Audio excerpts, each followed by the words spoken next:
Avez-vous déjà ressenti cette douleur silencieuse quand ceux qui devraient vous comprendre le mieux semblent vous regarder comme un étranger, quand votre propre famille ne vous reconnaît plus? Ce que vous vivez n'est peut-être pas une malédiction, mais un signe puissant. Mes bien-aimés, avez-vous déjà ressenti cette douleur silencieuse, ce vide profond quand ceux qui devraient vous comprendre le mieux semblent vous regarder comme un étranger, quand votre propre famille ne vous reconnaît plus? Permettez-moi de vous parler aujourd'hui d'une vérité qui touche le cœur de tant d'enfants de Dieu, une vérité que beaucoup vivent dans le silence, pensant être seuls dans cette épreuve. Mais je vous le dis avec toute l'assurance que m'inspire l'Écriture. Si votre famille ne vous comprend plus depuis que vous avez choisi de marcher sérieusement avec Christ, cela n'est pas le fruit du hasard. C'est un signe, mes amis, un signe profond qui révèle quelque chose de crucial sur votre cheminement spirituel. Charles Spurgeon, ce grand prédicateur que Dieu a utilisé puissamment, disait avec une sagesse remarquable que la vraie conversion transforme l'homme de telle manière qu'il devient incompréhensible à ceux qui demeurent dans les ténèbres. Et cette incompréhension, loin d'être une malédiction, peut devenir une confirmation de votre transformation authentique en Christ. Regardez avec moi dans l'Évangile, selon Matthieu chapitre 10, verset 36. Jésus lui-même nous avertit avec une clarté bouleversante. Il déclare que les ennemis de l'homme seront les gens de sa propre maison. Comprenez-vous la profondeur de cette déclaration? Notre Seigneur savait. Il savait que la vraie foi créerait des divisions, même au sein des liens les plus sacrés. Non pas parce que la foi est destructrice, mais parce qu'elle est transformatrice. Quand vous commencez à vivre selon les principes du royaume de Dieu, quand la parole devient votre boussole et non plus les opinions du monde, quelque chose de fondamental change en vous. Vos priorités se réorganisent. Vos conversations prennent une autre direction. Vos choix reflètent des valeurs qui peuvent sembler étranges, voire extrêmes, à ceux qui n'ont pas fait ce même voyage spirituel. Je connais cette femme, une mère de famille, qui après avoir véritablement rencontré Christ, a commencé à refuser certaines pratiques familiales qui allaient à l'encontre de sa nouvelle foi. Les réunions familiales sont devenues tendues, on la regardait avec suspicion. On murmurait qu'elle était devenue trop religieuse, trop radicale. Son propre frère lui a dit un jour qu'elle n'était plus la même personne. Et savez-vous ce qu'elle m'a confié? Qu'il avait raison. Elle n'était plus la même. Elle était devenue nouvelle créature en Christ. Spurgeon l'exprimait magnifiquement. Il disait que le chrétien authentique vit dans deux mondes simultanément. Il habite la terre, mais son cœur demeure au ciel. Et cette double citoyenneté crée inévitablement une tension avec ceux qui ne connaissent qu'un seul monde, celui des réalités terrestres et passagères. Dans l'Évangile selon Jean, au chapitre 15, versets 18 et 19, Jésus nous prépare à cette réalité. Il dit que si le monde nous hait, sachons qu'il l'a haï avant nous. Si nous étions du monde, le monde aimerait ce qui est à lui. Mais parce que nous ne sommes pas du monde, parce qu'il nous a choisis du milieu du monde, le monde nous hait. Cette incompréhension familiale que vous vivez peut être douloureuse, je ne le nie pas. Elle peut créer des blessures profondes, des nuits d'insomnie, des larmes versées dans le secret de votre chambre. Vous vous demandez peut-être si vous avez fait quelque chose de mal, si vous êtes allé trop loin dans votre foi. Mais laissez-moi vous dire ceci avec tendresse et fermeté. Si votre transformation en Christ crée de l'incompréhension, c'est souvent parce que votre lumière expose les ténèbres environnantes. La lumière et les ténèbres ne peuvent cohabiter harmonieusement. Quand vous allumez une lampe dans une pièce sombre, l'obscurité recule. Elle n'a pas le choix. De même, quand Christ habite véritablement en vous, sa lumière rayonne à travers vos paroles, vos actions, vos choix. Et cette lumière peut déranger ceux qui ont choisi de rester dans les ténèbres du péché et de l'indifférence spirituelle. Je pense à ce jeune homme qui, après sa conversion, a cessé de participer aux moqueries cruelles qui animaient les repas familiaux.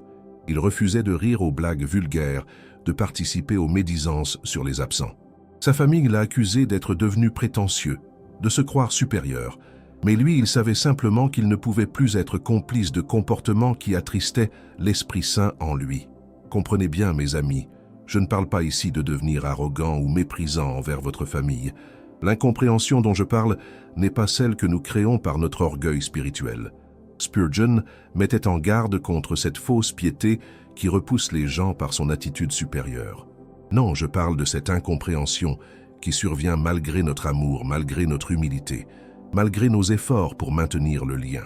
Dans la première épître de Pierre, chapitre 4, versets 3 et 4, L'apôtre décrit exactement cette situation.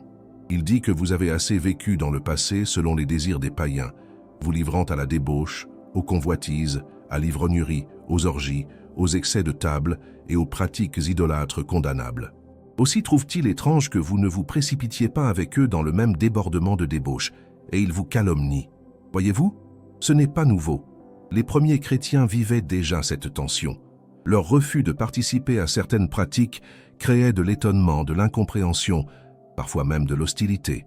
Mais cette séparation était le témoignage visible de leur transformation intérieure. Laissez-moi vous poser une question importante. Quand Jésus mangeait avec les pécheurs et les collecteurs d'impôts, les pharisiens ne comprenaient pas. Quand il guérissait le jour du sabbat, les religieux s'indignaient. Quand il pardonnait à la femme adultère, les accusateurs étaient scandalisés. Notre Maître lui-même a vécu cette incompréhension constante. Pourquoi serions-nous exemptés de ce que notre Seigneur a traversé? Je veux que vous compreniez quelque chose de fondamental. Cette incompréhension familiale peut effectivement être un signe que vous grandissez réellement dans la foi, un signe que votre transformation n'est pas superficielle mais profonde, un signe que vous prenez au sérieux votre engagement envers Christ, même quand cela coûte quelque chose. Si vous m'écoutez aujourd'hui et que cette description résonne en vous, si vous vivez cette tension entre votre foi grandissante et l'incompréhension de votre famille, permettez-moi de vous encourager. Vous n'êtes pas seul dans cette épreuve. Des milliers d'autres enfants de Dieu marchent sur ce même chemin étroit. Et surtout, Christ lui-même comprend votre douleur car il l'a vécu avant vous. Si ce message touche votre cœur, je vous invite à vous abonner à cette chaîne. Nous sommes une famille spirituelle qui marche ensemble dans la vérité et qui se soutient mutuellement dans les épreuves de la foi. Abonnez-vous pour ne manquer aucun message qui pourra fortifier votre âme. Et permettez-moi de vous partager quelque chose qui peut transformer votre intimité avec Dieu. Nous avons créé un guide pratique intitulé « 21 jours pour restaurer votre intimité avec Dieu ». Ce livre numérique a déjà aidé des centaines de personnes à approfondir leur relation avec le Seigneur. Vous trouverez le lien dans le premier commentaire épinglé sous cette vidéo. C'est un investissement dans votre vie spirituelle qui portera des fruits éternels. Maintenant, approfondissons ensemble cette vérité spirituelle.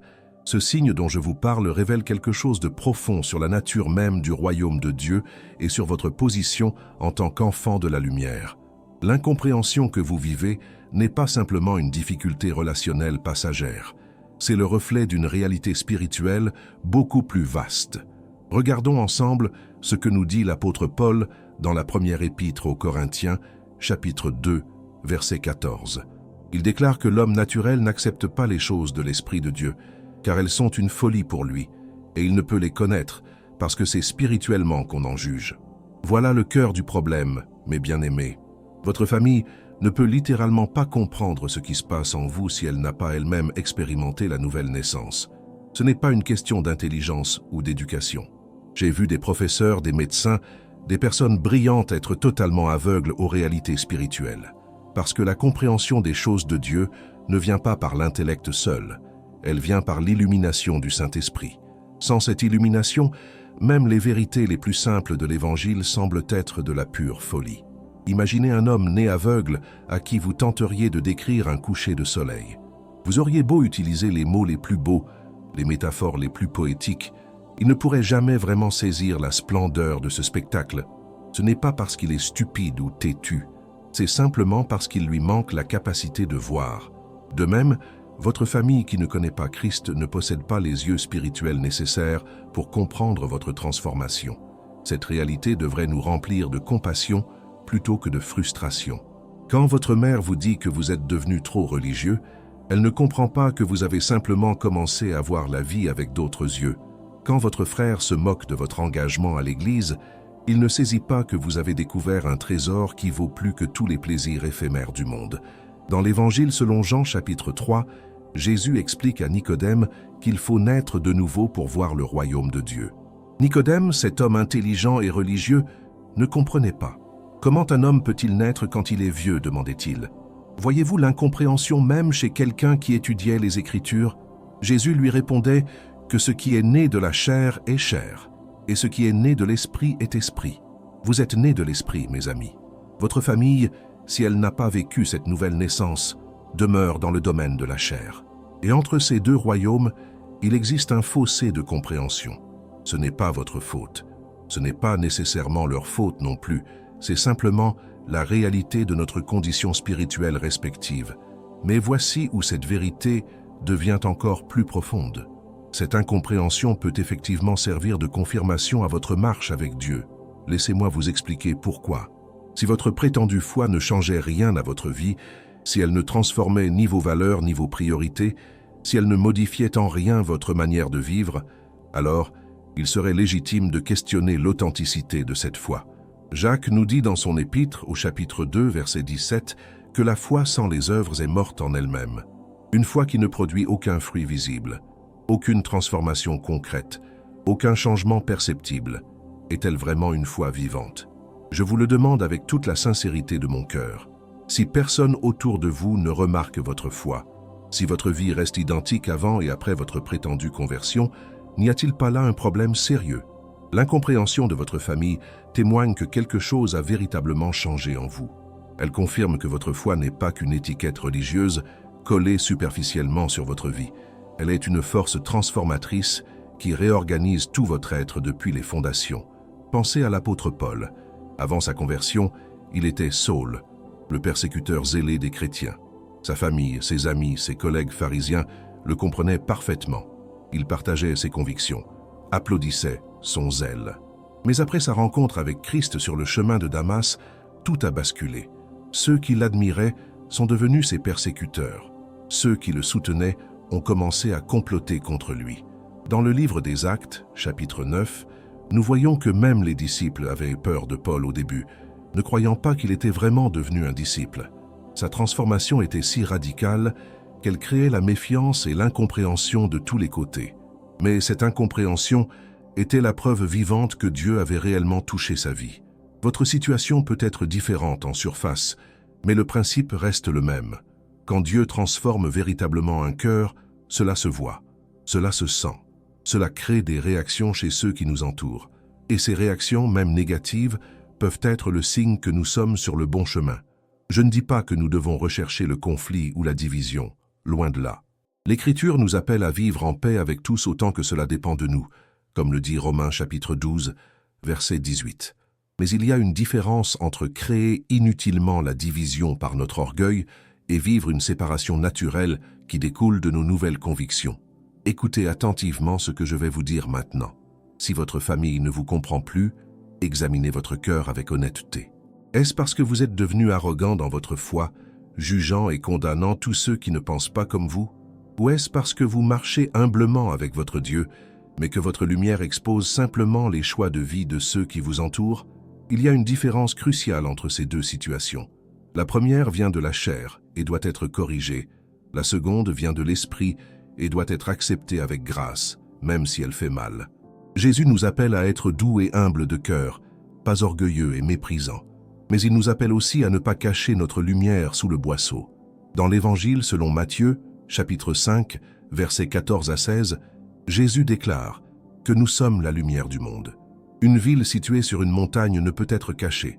On n'allume pas non plus une lampe pour la mettre sous le boisseau, mais on la met sur le chandelier, et elle éclaire tous ceux qui sont dans la maison.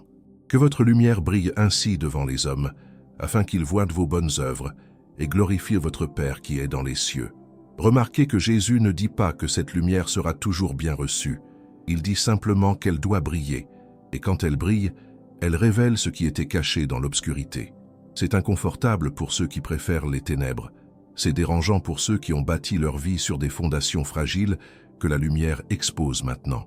Alors oui, votre famille peut ne plus vous comprendre. Elle peut trouver étrange votre nouvelle façon de parler, votre refus de participer à certaines activités, votre désir de passer du temps dans la prière et la lecture de la parole. Elle peut vous accuser d'avoir changé, d'être devenu quelqu'un d'autre. Et vous savez quoi? Elle a raison. Vous êtes devenu quelqu'un d'autre. Vous êtes devenu nouvelle créature en Christ. Cette incompréhension, aussi douloureuse soit-elle, porte en elle un message d'espoir. Elle vous dit que votre foi est authentique. Elle vous confirme que le Saint-Esprit travaille réellement en vous. Elle témoigne que vous ne jouez pas à la religion, mais que vous vivez une transformation véritable et profonde. Mais permettez-moi maintenant de vous parler de quelque chose d'essentiel. Comment devons-nous réagir face à cette incompréhension familiale? Comment naviguer ces eaux troubles sans perdre notre paix intérieure, ni compromettre notre foi? C'est là que la sagesse divine doit guider chacun de nos pas. La première chose que je veux que vous compreniez, c'est que cette situation ne vous donne pas le droit de devenir amer ou rancunier envers votre famille. L'amertume est un poison qui détruit d'abord celui qui la porte dans son cœur. L'Épître aux Hébreux, chapitre 12, verset 15, nous avertit de veiller à ce que personne ne se prive de la grâce de Dieu, à ce qu'aucune racine d'amertume, poussant des rejetons, ne produise du trouble et que beaucoup n'en soient infectés. Voyez-vous la gravité de l'amertume? Elle ne reste jamais isolée. Elle pousse des racines, elle grandit, elle infecte tout autour d'elle.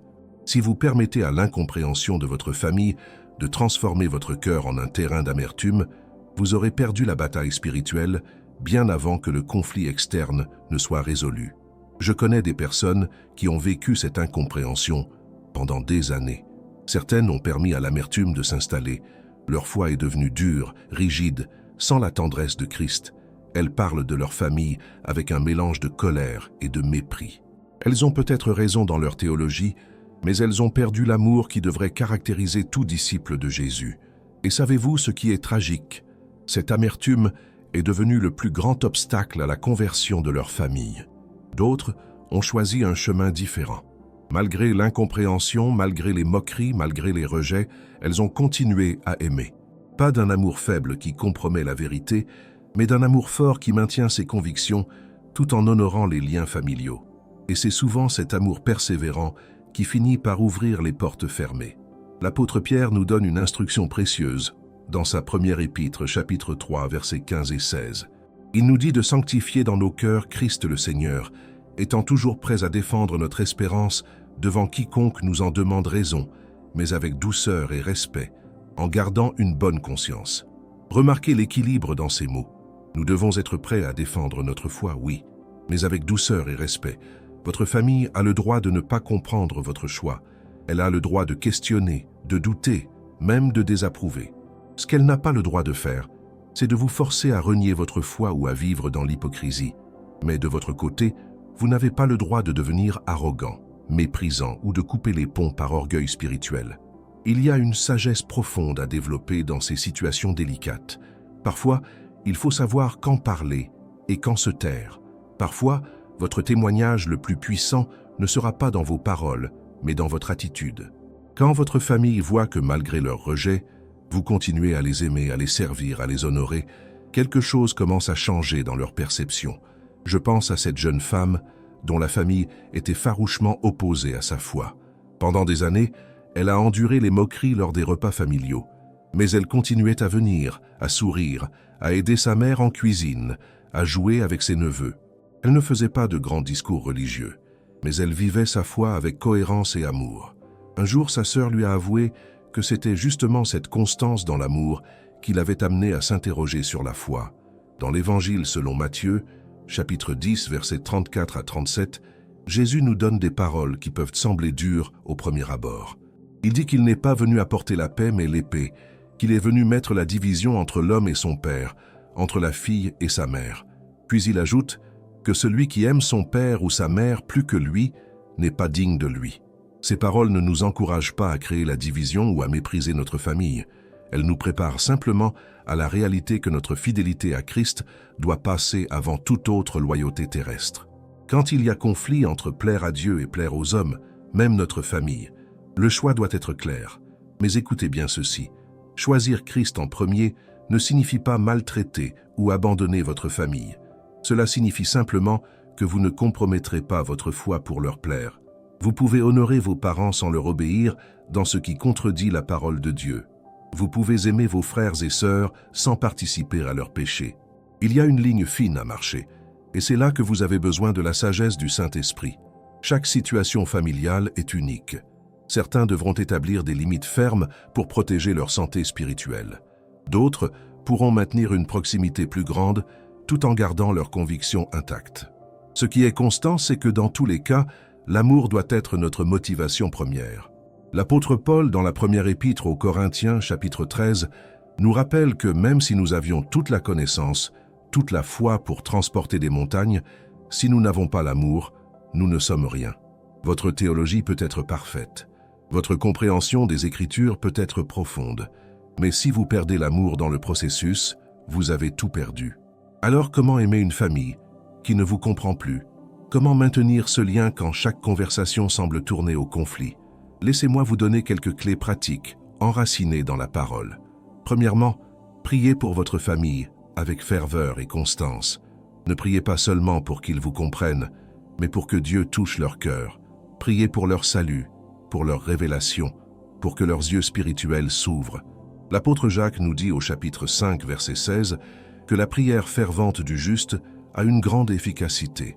Deuxièmement, cherchez les occasions de montrer l'amour pratique. Quand votre mère est malade, soyez présent. Quand votre frère a besoin d'aide pour déménager, offrez vos bras. Les actes parlent souvent plus fort que les mots. Votre famille ne comprend peut-être pas votre théologie, mais elle ne peut ignorer votre amour constant. Troisièmement, choisissez vos batailles avec sagesse. Toute conversation familiale n'a pas besoin de devenir un débat théologique. Vous pouvez parler de sport, de cuisine, de souvenirs d'enfance. Vous pouvez rire ensemble, partager des moments de joie. Votre foi ne doit pas vous rendre incapable de relations humaines normales. Quatrièmement, soyez honnête sur vos limites. Si certaines situations ou conversations sont trop difficiles pour vous spirituellement, il est acceptable de vous retirer avec grâce. Vous pouvez dire non à une invitation sans être méchant. Vous pouvez établir des frontières saines sans rejeter les personnes. Dans la deuxième épître aux Corinthiens, chapitre 6, versets 14 et 15, Paul nous interroge sur notre relation avec les incrédules. Quelle communion y a-t-il entre la justice et l'injustice? Quel rapport entre la lumière et les ténèbres? Ces questions ne nous appellent pas à l'isolement total, mais à la vigilance spirituelle. Cinquièmement, et c'est peut-être le plus important, ne perdez jamais espoir. Dieu est capable de transformer les cœurs les plus endurcis. J'ai vu des familles entières venir à Christ après des années d'opposition. J'ai vu des parents qui persécutèrent leurs enfants pour leur foi finir par embrasser eux-mêmes l'Évangile. Rien n'est impossible à Dieu. Votre incompréhension familiale actuelle n'est pas nécessairement permanente. Elle peut être une saison, un temps de test, une période de croissance. Mais même si elle dure toute votre vie terrestre, sachez que vous avez une famille éternelle dans le corps de Christ. Vous n'êtes jamais seul. Mes bien-aimés, je vous remercie du fond du cœur d'avoir pris ce temps précieux pour écouter ce message aujourd'hui. Si vous avez été touchés par ces paroles, si elles ont résonné dans votre âme, je vous encourage vivement à vous abonner à cette chaîne. Nous formons une famille spirituelle qui s'édifie mutuellement dans la vérité et l'amour de Christ. N'oubliez pas de laisser un like à cette vidéo et de partager dans les commentaires comment Dieu a parlé à votre cœur aujourd'hui. Votre témoignage peut encourager des centaines d'autres personnes qui traversent la même épreuve. Et surtout, continuez à regarder les prochaines vidéos qui apparaîtront sur votre écran. Chacune contient une parole d'encouragement pour votre marche quotidienne avec le Seigneur. Si vous désirez aller plus loin dans votre intimité avec Dieu, je vous invite à découvrir notre guide « 21 jours pour restaurer votre intimité avec Dieu ». Vous trouverez le lien dans le premier commentaire épinglé. Que Dieu vous bénisse abondamment et qu'il vous garde dans sa paix parfaite.